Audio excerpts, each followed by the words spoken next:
Dave Despain with what might be called the comeback edition of MotorWeek Illustrated.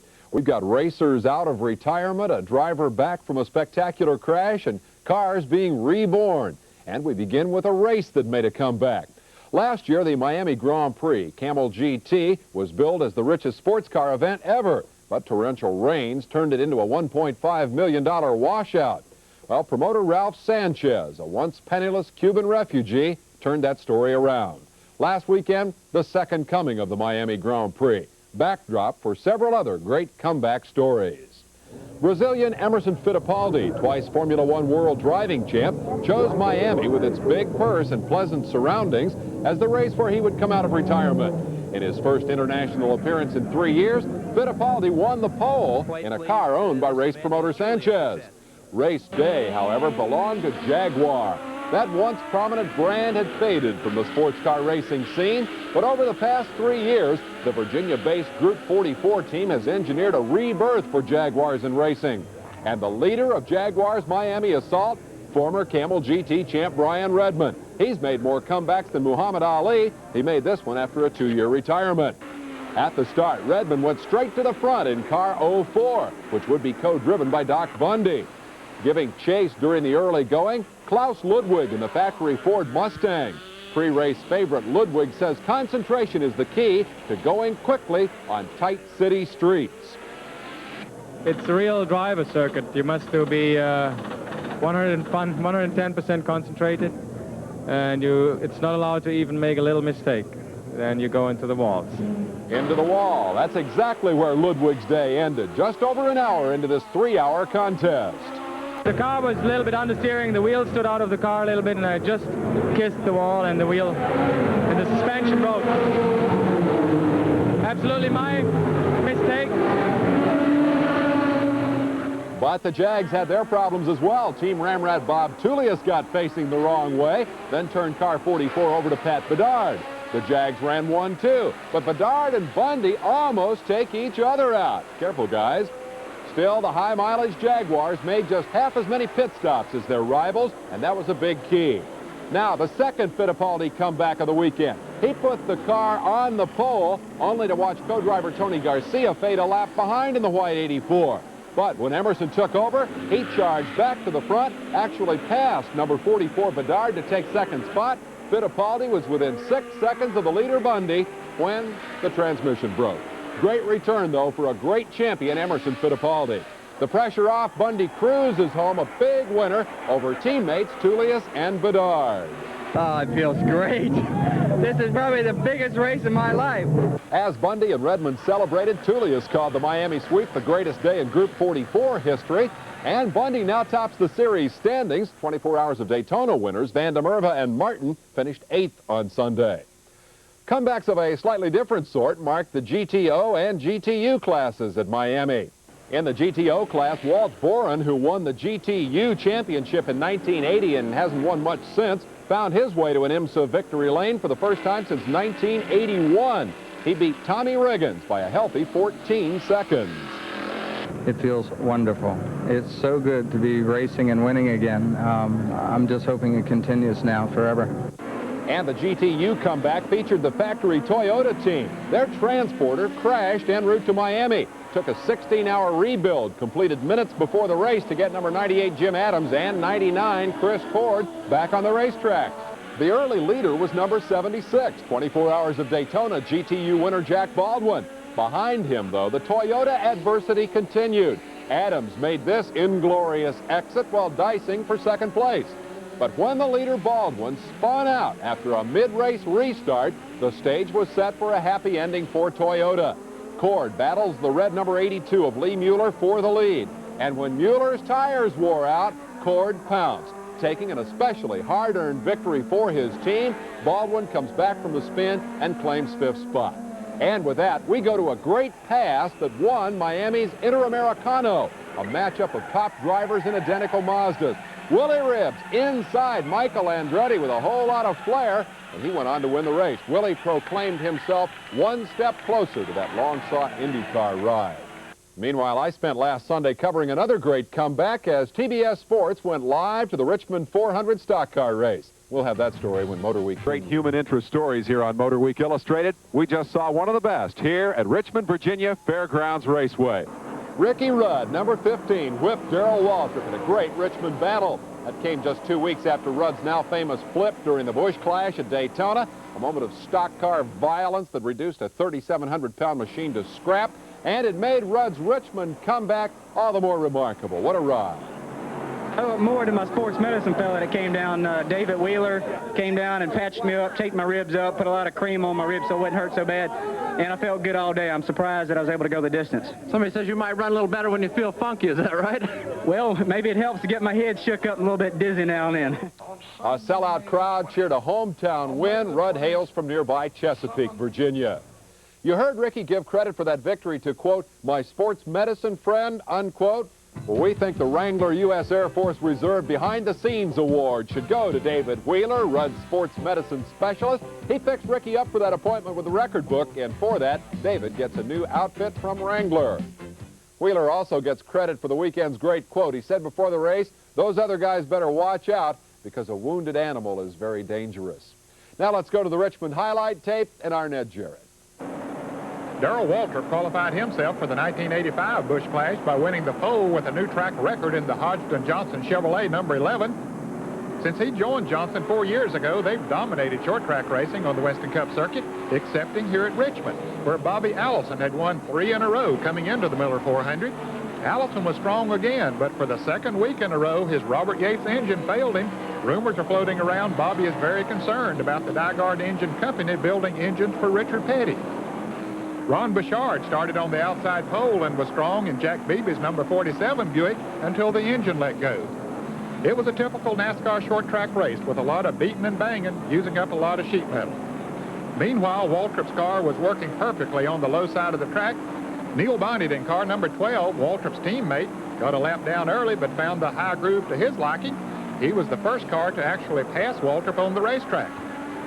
Bonnet came back later to take the lead as the two Budweiser cars put on a stirring duel, but a flat tire later put him out of contention for the win. He wound up 5th. A caution with less than 30 laps to go set up the run to the finish. Rudd came in the pits, took on fresh tires. Waltrip didn't have another set of tires, so he stayed on the track. That proved to be the difference. Rudd found good traction with his Ford and took the victory. Thank you, Ned. There you see the results. Waltrip second, Bonnet 5th. Second week in a row, Junior Johnson's 2 cars have both run in the top 5. Ned, of course, will cover all the 84 Grand National races for us. Meanwhile, our executive producer, Ken Squire, is in a unique position. He's anchored the live telecasts of the first 2 Winston Cup races this year. Ken, I'm wondering what you've learned from the season thus far. Well, David, here are some 2-race considerations as to the conclusions in 1984 NASCAR racing. Number 1, the power of the superspeedways lies in car number 28, the Lundy Rainier machine for Cale Yarborough. Undeniably, on those big tracks, that's the car to beat. Number 2, the man to beat for the national championship, there's no question. That's Darrell Waltrip. He had the best Daytona 500 he's ever had, and he followed it up with a very good ride at Richmond. He's the man they have to deal with if they want to win the Winston Cup in 1984. But the overriding story is the emergence of a new superstar. Back from almost a life-taking adversity in the Daytona Clash, 1 week later he finishes 7th in the 500 and then caps his comeback with a brilliant victory last week in the Richmond 400. He's a bright, well-spoken lad. Ricky Rudd is the next true superstar of American stock car racing. Well, Rudd's big win came in a race that spelled doom for some of the sport's big names, or so our contributing editor says. We'll get Jerry Garrett's perspective a little later today. Meantime, I've got to agree with Ken Waltrip, a heavy favorite. He leads the points. He didn't have half that good a start the 2 years that he won the national championship. And now a Daytona footnote. We all know the importance of ratings in the television business. We also know that the Olympics, with wall-to-wall coverage by ABC, has become one of the most highly hyped sports events of all time. But in the crucial Sunday afternoon time slot, prime time for sports telecasts, more people saw the CBS coverage of the Daytona 500 than watched the Olympics. Here's a car comeback story of sorts from our Steve Potter. Cobra. That name evokes the 60s when horsepower was king and gas was cheap. Carroll Shelby stuffed a brawny Ford V8 into a lightweight British street roadster and created a legend. The street-legal Cobra was a world champion on the racetrack. The 60s are gone, but not forgotten by men like Phil Gaudette. The original Cobra was the ultimate performance car, and as such has become a sought-after collector's item and has brought prices up into the $70,000, $80,000 bracket for the originals. This car isn't a genuine Cobra, but you'd be hard-pressed to tell the difference. It was put together from a kit produced by Gaudette's firm, ERA Replica Automobiles. More than a replica, the ERA is an update of the classic Cobra. It's got a stiffer frame, better suspension, and a more durable body than the original Cobra. It isn't a luxury ride, it's harsh, there's not much weather protection, and it's noisy. But oh, is it a fast car. The amount of horsepower is just awesome, and it's just a kick to get in it and drive. Is it a good car for a sane person to drive? Well, many people claim that you have to be a little insane to drive a car of this type. Well, the cost of that Cobra craziness, by the way, runs about 25 grand, depending on how lavishly you want to equip the car. Also on the subject of money, the 1984 CART PPG IndyCar World Series this week posted a potential payout of $10 million. Now, that's up 66% from last year, and it's roughly equal to the money available in Winston Cup stock car racing, previously the nation's richest series. The difference is that the stockers have to run 30 races to win that. The IndyCar drivers do it in 15. PPG will pay the IndyCar Series champion $300,000.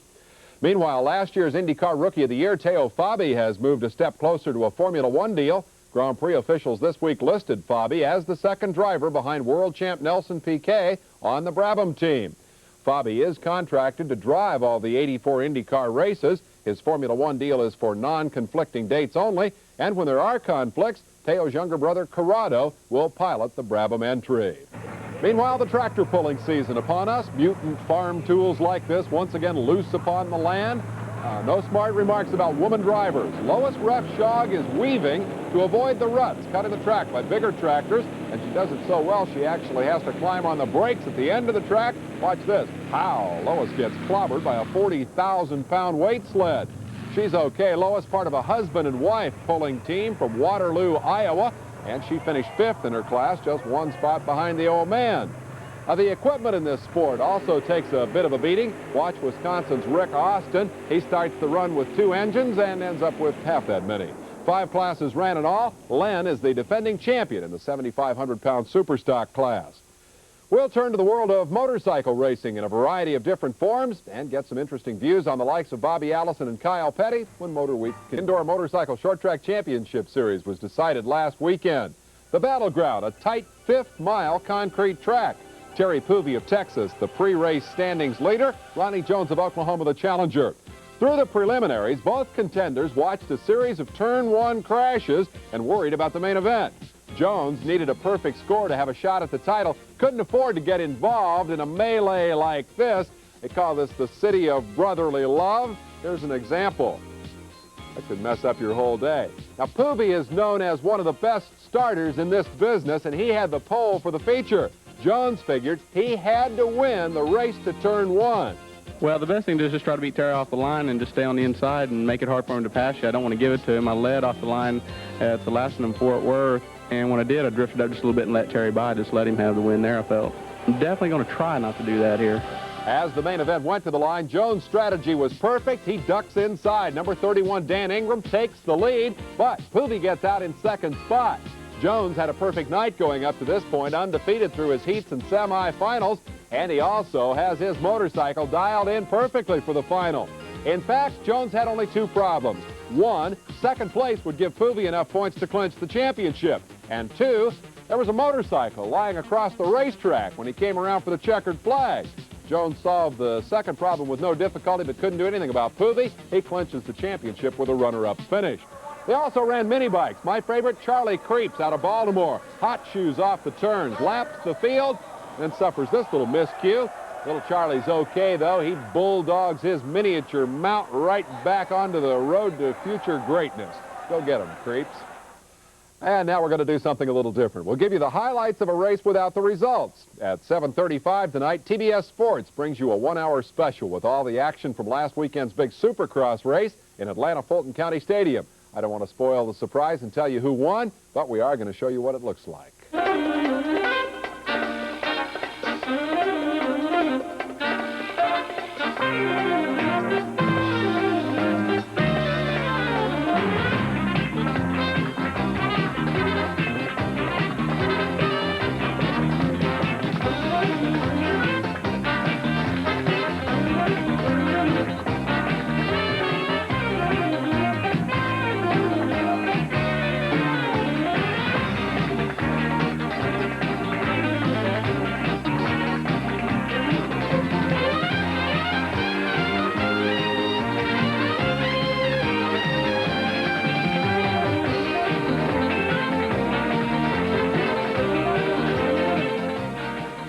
In recent years, the Rockingham, North Carolina Winston Cup Stock Car race has been plagued by bad weather. All the stars are back at Rockingham this weekend for a weather report and other late news. Let's go to Bob Varsha.